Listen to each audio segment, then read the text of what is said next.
What's up guys, Mets Curie and welcome sa panibagong video. So mag-unboxing na naman tayo ng panibagong shoe.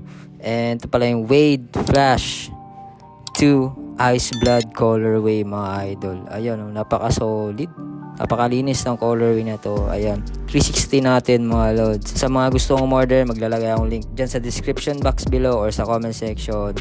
And tara, quick dated look tayo. Let's go. So unahin natin yung upper materials niya. So textile material siya dito sa may toe box area mga lods. May leaning logo dyan na maliit. And sa tongue part sobrang breathable yan mga lods. Grabe oh. Solid ang pagkagawa nito. May leaning logo na may shiny material. Ayan. Yung katulad sa Lux na Wade 12 yung ginamit dyan oh. Ayan oh. Sa lateral side merong mesh material. Nakidlat yung design niya mga lods. Grabe oh. And naka-stitch din yan mga lods. And merong Wade Flash 2 nakasulat dito. Stitching din yan mga lods. Ayan, naka-stitch yan.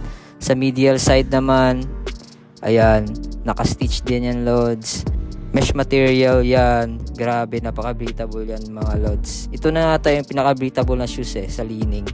Ayan, naka-stitch yan mga lods. Nagamit ko na to mga idol. And napaka-solid ng performance niya.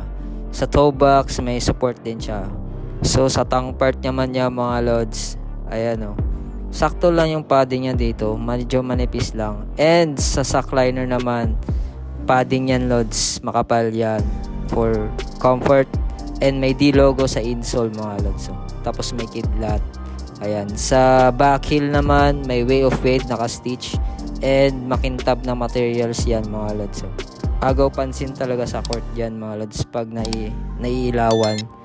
Ayan, sa lace naman, round lace lang siya mga lods. Ayan. Sa lateral side, merong boom cushion na naka-expose dyan mga lods. Ayan.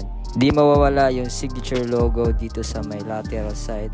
Ayan. Katulad sa Flash 1 and full length boom na to mga lods.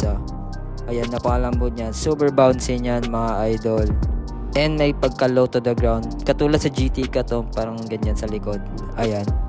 And boom cushion yan mga lods, nakasulat dito sa medial side.